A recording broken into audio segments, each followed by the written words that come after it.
Hey, everybody, welcome. We are back for another episode of the Supply Chain Solutions Ship Show series. Today's May 18th, 2023, and we're glad to have you join our show today. Jay, what's happening? I'm glad to be back. I am glad to have you back. We had a fun talk last week. Oh my I God, it was amazing that show. You and Melissa A. Oh, it, wow. it was fun, and it's we got it in the right period of time talking about contracts, but really contract season is just wrapping up right now. So Yeah, I think it's good food for thought for everyone out there and understanding, did they really get a good deal? Did they negotiate the way they should have? And I mean, there's a lot of things coming down the pipeline with the FMC right now. So we could have some like really reformative years here and next year, depending on how this stuff, stacks up. absolutely. So, what do we got cooking today? We got our FMR, and we got me with an extremely stuffy nose, so I'm going to be mouth breathing this whole time. So apologies if you hear me just huffing and puffing, but I tried the Flonase. It's not working. But I appreciate all you guys joining us every week. So our freight market roundup, I love to go through this right in the beginning because we don't use slides. We do this all verbally. So we do have an agenda. So kind of think of this as like the frame setting. So what we're going to do is we're going to run through each of our major ocean trade lanes. We're going to start with the Trans-Pacific, then we're going to move over to the Transatlantic. Then finally, we're going to touch on our Suez lanes. So we're going to talk about China going over to Europe. And and I can get into this later, but I might as well just say it now. We're now starting to talk about China in that lane, but not ending up in Europe because there's some interesting things happening there. So we'll get into that. But between each section, what we like to do is bring up some key things that are happening that are affecting our team or are affecting the customers we work with or industries we work within. So we got a lot of current events that we try to include each week, or excuse me, each week that is the FMR, every other week on the show. And yeah, we got a lot of ground to cover. But before we dive right in, I want to say one more thing. We got a great show next week. We've got Roanoke, and they are going to be talking about cargo insurance. Anthony, you're going to have to say their name for me again, because every time I write it down, I do the phonics, and I obliterate it. Listen, it's Roanoke Trade, and Supply Chain Solutions has been working with Roanoke for more than 20 years. They're an amazing company. They offer all risk cargo marine insurance, insurance for air freight, domestic. We're going to have Tyler on. He is amazing. He is like the Swiss Army knives of insurance and supply chain. So it's going to be a great show, guys. And, remember, all of our insurance with Roanoke is underwritten by Lloyd's of London. So, Jay and I can't wait to bring that show to you next week. He's got a lot to go through. He's going to really break it down easy. So join next week as well. Let's dive on in. And Anthony, thank you. I actually almost got the pronunciation right. That's like the best I've ever done. And I really thought I obliterated it. All right. So China, Southeast Asia to the US West Coast. So when we're talking about these rates, we're talking about our ocean rate averages. They're always from the week prior because we compile all the rates and then we kind of spit them out this week. So next week, we'll know this week how it turned out. But a couple things to know. So there was a GRI that was pushed through last month. And based on what we've been seeing with the rates, it's not sticking well at all. So 3 weeks ago, our rates were sitting at around $16.90 a TEU. And now we're just a little over 1,400. And quite frankly, that's a pretty big drop in a pretty short period of time. And there's not a lot of room to drop. So that should give you a clear idea of what's going on in this lane. Yeah, and just real quick, Jay, as in. you mentioned, to be exact, it's about 1470 an FEU, for example, from Yantian to LA. We'll just pick that port pair for right now. But Yeah. back to you, my friend. No, great example. Great example. But there's a couple things going on here. So in the West Coast, if you look at the first 3 months of 2023, the West Coast handled less than 40% of all the US container import volume.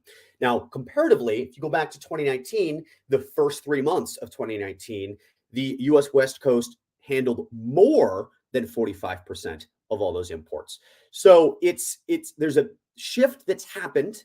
And I want to get into this a little bit deeper, but one of the big things going on is we've got the East Coast longshoremen negotiations that are well underway, and it's expected that some of that cargo that left the West Coast is going to start heading back.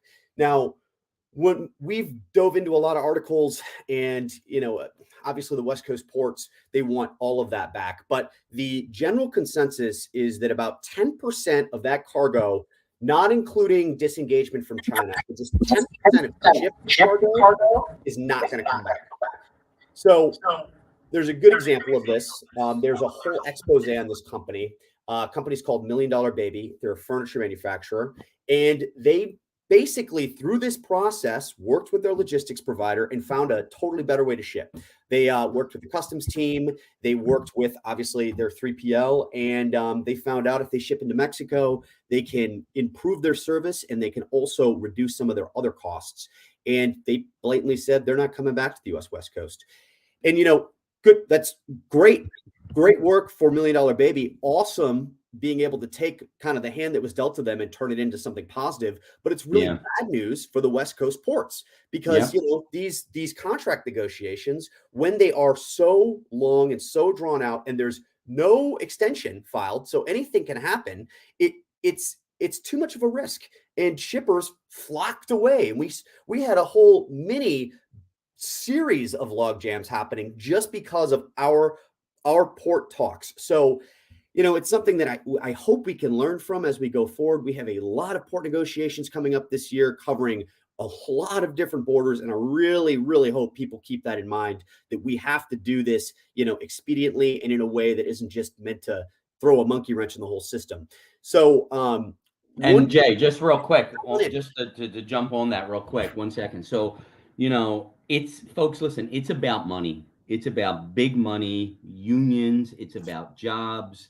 And unfortunately, the West Coast unions have shot themselves right in the foot, as Jason would say. And on the East Coast, we have the ILA, the International Longshoremen's Association. And, a lot of freight has diverted to the East Coast. And, we're going to see some of it go back, as Jason said. But, the westbound, from the Far East to the West Coast, that demand kind of remains flat pre-Labor Day. And even though bookings are uptaking a little bit, there's still some drops in certain trade lanes, and it's all a result of high inflation and high inventories and energy cost and the geopolitical instability that's still impacting the demand. So spot rates are still decreasing, even though people are signing contracts. Sometimes the spot market right now is actually a better market than the contractual market. But Jay, I just wanted to get that nugget in there. Back to you, my friend. No, that's literally perfect. And okay, so the good news right now, because I love to sprinkle in some good news, because there's so much stuff happening every week. It's hard. We got to be like, okay, bad bit, good bit, bad bit, good bit. So ILWU specifically, because there's two. We've got the Canadian and we've got our US. So we're talking about the US. We're pretty sure they're about done with their contract negotiation. They got past the hardest stuff. That was announced. And they had a ILWU Hawaii that did finalize their agreement. And a lot of people that are close to the West Coast version of this have said the pay increase that Hawaii is going to get is likely going to be copied and pasted into this one. And this is one of the things they have to discuss. They have to discuss wages and also pensions. But on top of that, the other little new sticking point is they want to talk about how long the contract is going to last for. And this is maybe the negative part of this. So the ports are hoping for a 6-year gap between this contract negotiation and the next one. And the unions are looking for a 2-year gap. Now, one thing to make sure we're awfully clear on, they're still in a media blackout. So the information we get for this, take it with a grain of salt. Some of it might be correct. Some might be slightly off. But one thing that definitely is correct is any of the contracts they sign will be retroactive. So it will actually go into effect, not when they sign like next week. It will, in theory, go back to, I think it was, July 2020. No, I believe it was June 2022, correct? When that extension was supposed to be filed. That's correct. Yeah. So The dilemma here, in my mind, is if it's a 2-year contract, that means we have to go through this whole snafu again next year. And that's just not enough stability. I mean, just what we were talking about, the idea of, everything that occurred because of these contract talks, and they have to talk about some tough issues. I mean, it's a union versus automation. That's the Yeah. toughest issue you could possibly imagine. And, Yeah. it's never going to be an easy conversation as you march forward. And wait till AI starts to, trickle in, as we're seeing it trickle into society now with Chat GPT and all these different AI kind of, technology things. And could you imagine? Well, funny you mentioned that, Anthony. The G7 summit starts tomorrow, and that's on their docket, talking about AI, how it's going to affect the world Yeah. going forward. It's Yeah. going to be AI. It's going to be. It's actually happening tomorrow. It goes through the weekend, happening in Hiroshima, and specifically, it's happening in Hiroshima because nuclear power, nuclear proliferation. Proliferation. Thank you. Gosh, I don't know if it's just the nose is not working and that's just spreading It's or your what. allergies. Blame it always on the allergies. But so we've got nuclear proliferation on the agenda, but obviously we've got the situation in Ukraine, AI, big topic, but also the U.S. and China relations. So the Yeah. countries that are going to be included, it's the United States, it's Japan, it's the United Kingdom, it's France, it's Germany, it's Canada, it's Italy, and then the European Union as a whole. So it's going to be interesting. I'm excited to see what the takeaways are because generally these conferences have a lot of really good nuggets and things that, aren't really hitting the mainstream stuff, but they start to kind of bubble up to the surface after these conferences. So definitely excited to dive into that. Anthony, you want to add anything before I dive into the transatlantic lanes? No, we're good, my friend. Why don't you take it away? Well, let's take it away. Okay, so our transatlantic lanes, and this is going to be Europe coming into the U.S. East Coast. So we've talked about this lane a lot, obviously every freight market roundup, but we've kind of dove into how this lane has been the kind of like the star lane for a long time. When all the other lanes showed all this instability, demand completely falling out from under them, rates just dive bombing, there was this Europe to East Coast lane that still was staying strong. And there's a lot of good reasons for this. But one of the things that's starting to happen now is we're seeing the rates that were very elevated still at the beginning of the year completely plummeting. So as an example, last week, our averages came in at 2250, actually a little below 2250 per TEU. Now, this is down from 3050 3 weeks ago, and 2 weeks prior to that, 3,300. To kind of give you a perspective, so it's pretty steep. Right now, we basically almost did $1,000 drop within the month. But to give you a perspective of where this rate was, since the beginning of this year to last week, we've seen over a 64% decrease in the rate cost. So it's been steadily dropping. And we started off the year with it still being a multiple of what it used to be, and now it still is a multiple actually, but a smaller one. Now, and to give you a perspective of how far these rates can drop, if you want to compare this lane in May back to 2019, the cost was roughly $1,050. So right now we're at 2250 a TEU. Back in 2019 used to be around 1,050. It's definitely not going to go down to that point again. There's been a lot of investment in these ports, and as a result, just the cost of doing business in these lanes, that's below that point. There was also a couple articles talking about how back in the day, the East Coast ports never made any money because those rates were just too low. So the pandemic gave them the opportunity to have this influx of cash and then at the same time be able to use that cash to expand and kind of do some of the things they needed to do. But it's going to be very interesting to see where that rate settles. Anthony, anything before I dive into? Yeah, just two things I'd like to mention. I forgot to mention one about Asia Pacific, but we can circle back if we have time. But sticking to that eastbound that you were talking about, I think everyone has to take advantage of the currently soft market conditions and the floating market, meaning low rates, open space across the board, and while it lasts. And you should really consider leveraging premium services is they have returned to an excellent transit time and performance, when you think about the eastbound. But one of the things that's really important, and I was talking about this to Les Brand, our CEO, just yesterday, with respect to the European outlook for the remainder of 2023, despite the resilience in services, I think the European economies are going to face multiple headwinds the remainder of this year. And, after a slight contraction in the final quarter of 2022,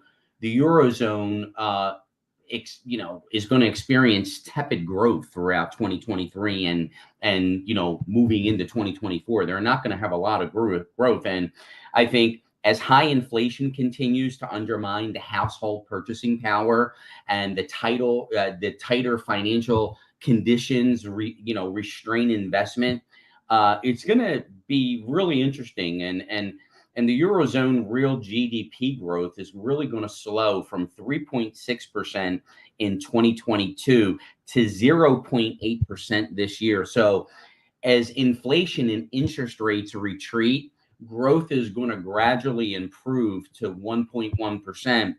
At least this is what we're predicting in 2024, and then 1.8% in 2025. But there's a lot of risk factors that could tip the European economies into a recession, including, an escalation in the banking stresses, which we're all feeling here in the States, this persistent core inflation, this escalation that you're hearing about for the conflict in Ukraine. So, I think we could see some more severe and widespread downturns in the housing market as well, that all will affect supply chain. And I just thought it was important to throw that in the bucket, Jay.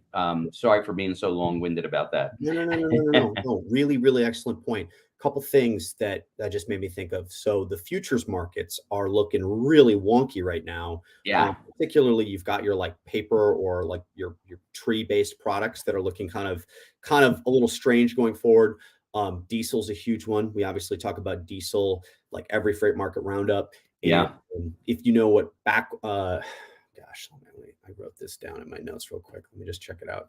It's called backwardation. I actually didn't know about that word until recently, and it's actually a commonplace word, but it just kind of talks about the value of something now being greater than in the future, right? So it's different from what's conventional, and that's what's happening to diesel right now. But at the same time, then it's expected that grain's going to go up based around 20% in cost over the course of this year. So really, really kind of a fissuring in different directions, which is interesting. But with that being said, I am no futures expert. Anthony, I know you read more about that than I do. Yes, I do. But we could do a whole show on that. So do you want to open that? That's a whole show and a half. Why don't you dive into your next let's dive bit there? Yeah, we got a couple things I want to talk about going on in the East Coast lane, because it still kind of is a weird star of the show. I mean, obviously the rate is still, by comparison, if you look at the mileage, fantastic compared to the other major trade lanes that we go over. Still is expected to go down, but there's a couple notable things that are happening. So despite the aggressively falling rates, which obviously since the beginning of the year have gone down by 64%, and despite having all this excess capacity, the carriers are actually not pulling that blank sailing lever nearly as much as they are everywhere else.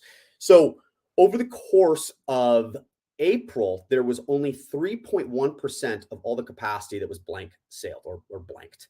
And then the expectation is that throughout the course of May, we're only going to have 2% of the capacity blanked.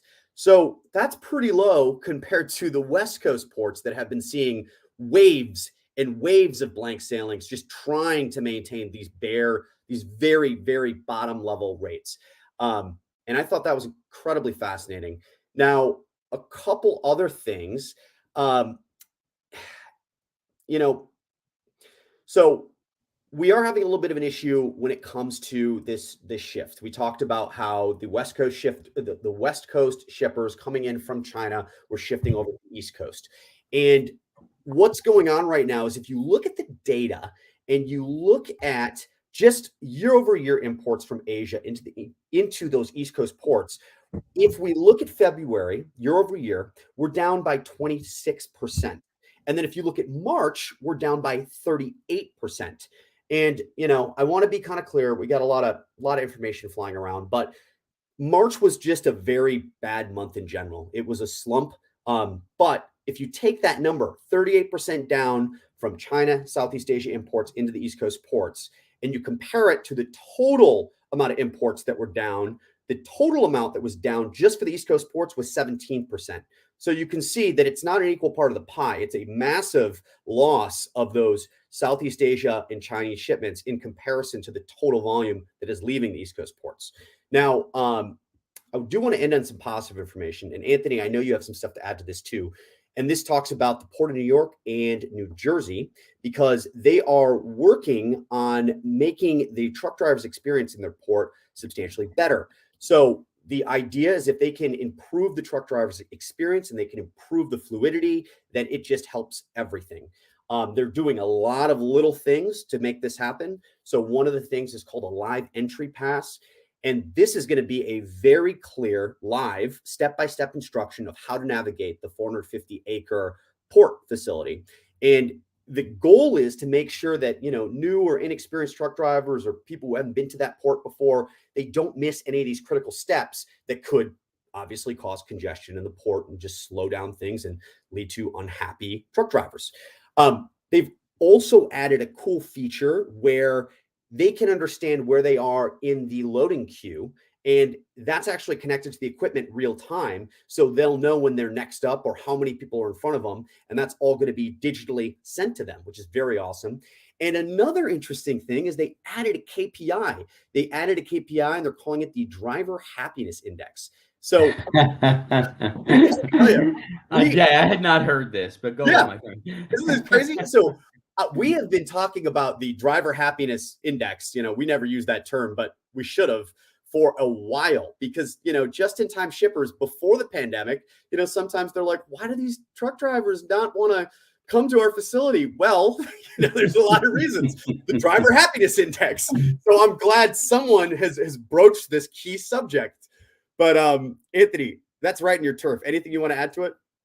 Yeah, Supply Chain Solutions, New York, New Jersey branch is right in the thick of it, as Jason mentioned. And, oftentimes when we're driving up to the Jersey Turnpike to see clients up in New York and Manhattan, I mean, you'll see, containers and truck drivers backed up out of Mayer Terminal and Red Hook Terminal for 2 to 3 miles, backing up to the exit off the turnpike. So it would really be awesome if some of these innovations really do get some traction, because I think it'll really make a difference. And what most people don't realize is that Port Newark and Port Elizabeth and Port New York are all basically right across from each other. It's kind of like a triad there. So just back to you, Jay, but it's interesting though. That is interesting. That really is interesting. I remember when we were counting the ships that were waiting to berth, you clearly see that on the map. You'd kind of see where the ships would wait all together. Yeah, pretty cool. Okay, other good news, almost bad news, but the German Transport Union, EVG, they were going to strike last Sunday. They were going to strike for 50 hours. And that would have been completely devastating. They've got 230,000 union members. It essentially would have shut down Deutsche Bahn, the German rail company. And on Sunday, actually, they came to an agreement. So strike averted. I don't have all the details of the agreement yet. So when I get my hands on that, I will share that with everyone so we can discuss it. But anything you want to add before we move on to our China to Europe lane? No, go ahead, Jay. Well, let's move right on. Oh, yeah, let's do this. Okay, so we did mention this, but this lane is kind of, for a little bit, it used to be our barometer of global shipping. It was Old Faithful. When rates were going up and down like nuts, this one was slowly rising. It found its ceiling. It stayed there. But then we saw this period between when geopolitically we started to have these issues and the Ukraine war started. You fast forward a little bit, this lane went completely bonkers. And all the stability that it once had, that we always kind of counted on, was gone. And what's interesting is it's actually kind of found that stability again. So it's almost been 2.5 months that the lane has been hovering around the same cost for us. So we're paying roughly 1,400 for this lane. Sometimes we can get a shipment within the 1,300 range. Other times it's a little bit more expensive, but it really doesn't deviate more than $100. And this is per TEU. And, what's interesting about this is this lane that we're talking about in particular goes down and through the Suez. But there's another lane that is actually not going the full direction, but it's actually going most of the way. And it's very interesting. It has this inverted rate situation happening at the moment where the shorter lane on the same path is actually more expensive than the China to Europe lane. Interesting. And yeah, extremely weird. So we've got 1,400 for our China to Europe and 2,600 for our China to just getting through the Suez. Now that can be a numerous number of stops, and that's mind-blowing to me. And that means full vessels going somewhere other than Europe, which is fascinating. Now, we're seeing this lane drop as well, but there was some data that came out that said there was a ton of growth that happened in March, specifically on this lane. I haven't had a chance to dive into it, but on the next Freight Market Roundup, I'm going to bring that up and run through it in a little bit more depth so we can start to talk about this, understand why, and to help feed everyone's predictions. Now, I do want to talk about this, and this kind of has to do with China in general, but versus China to Europe, it talks about China to US. So the China to US volumes have seen a double year-over-year dip in just total volume amounts. And what I mean by this is that last year in February, March, and April, we had year-over-year declines in Chinese imports. But this year, we're seeing further declines in those already low numbers. So, for example, February of 2022, we had a 12.4% year-over-year decline in Chinese volumes. That's 22 to 21. Now, this year, we saw a further 31.3% decline. And that's mind-boggling because that's 31.3% down from our already low 12.4%. And the April data is looking better. Pardon me. It's looking a little bit better. So we had an 18% year-over-year decline, but in 2022 to 2021, the decline was only 3%. So what I want everyone to take away from this is we have been talking about the disengagement from China. This has been happening. We've been seeing it across the board. This is a very inflated view of that, and this is just due to obviously the pandemic and the whiplash, but it is some pretty big numbers, and it's important to be following this and understanding really where those volumes are at versus what people are making predictions off of from the numbers. Because last summer, everyone was raving that these Chinese imports were surging, but really what happened was all these old containers finally got let free and they came through at once. So it really wasn't like true new volume or true consistent volume. It was this start-stop volume, and it was very hard to really see, hey, what's going on with demand between US and China because of that start-stopness. Anthony, you want to add anything before I move on to air? Just that, about the Asia Pacific outlook for the remainder of the year. I mean, just to piggyback off of what you said, I mean, particularly in China and India, I mean, they've had a little solid growth in mainland China and in India.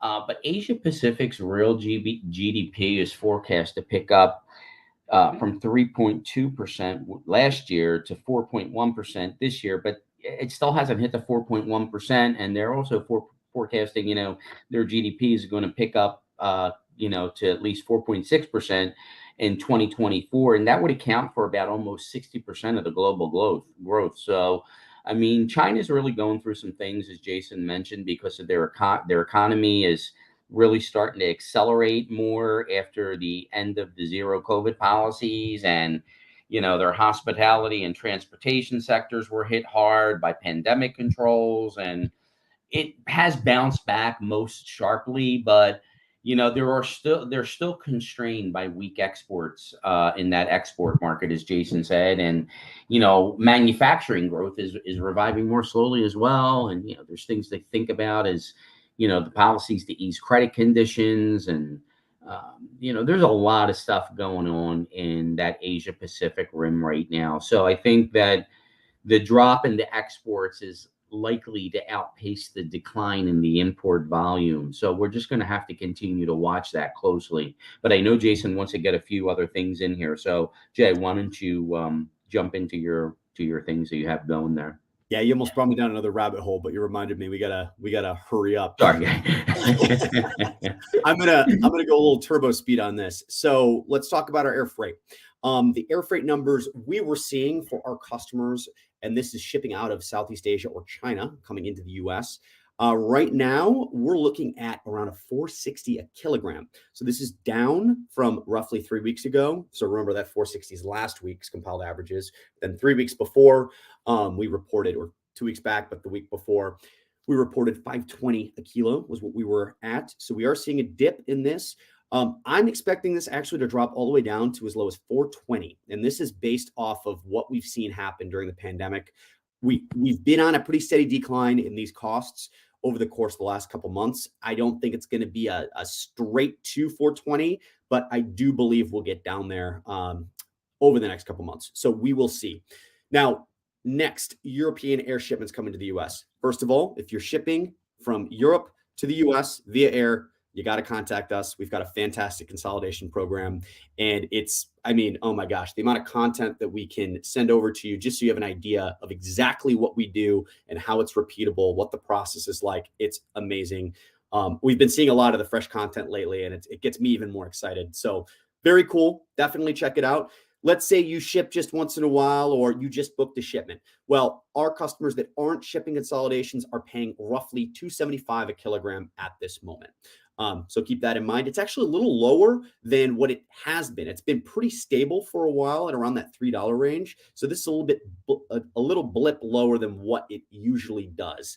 But it's likely not going to drop much more. Now, oil and gas means to celebrate. Okay, we're under the $4 range for diesel, which is fantastic. When you look at the fuel surcharge charts, finally they're starting to reflect the lower cost in fuel. But as Anthony and I talked about earlier, we are dealing with this backwardation effect. And that is because the futures for diesel are not looking great, even though we're still at historically low inventories. It's a weird situation. The expectation is that Europe will double their inventory of diesel or petroleum products by the end of the year. So yeah, that's something to keep in mind. That is what I've got for you. I tried to speed it up. Actually, we did. We finished some stuff in 2 minutes. Anthony, anything you want to kind of throw the cherry on top for the show for us? Well, Jay, you've already done that in some, but I will just tell you guys, you got to tune in next week, the Roanoke Trade Show with Tyler, talking about all things cargo marine insurance, air freight insurance, domestic insurance, bonds, surety bonds, you name it, things you need to really have your finger on the pulse of, is something you really need to tune in on. And I want to just send out a big shout out to Jason. He's the tip of the spear on this show with Roanoke. So we are looking forward to having a great show. So don't forget to tune in. Remember, Supply Chain Solutions is your partner in all things supply chain. And as we usually say, Jay, make it a great day or a great week. Great week, great day. Make it both. Thank you all. Take care, guys.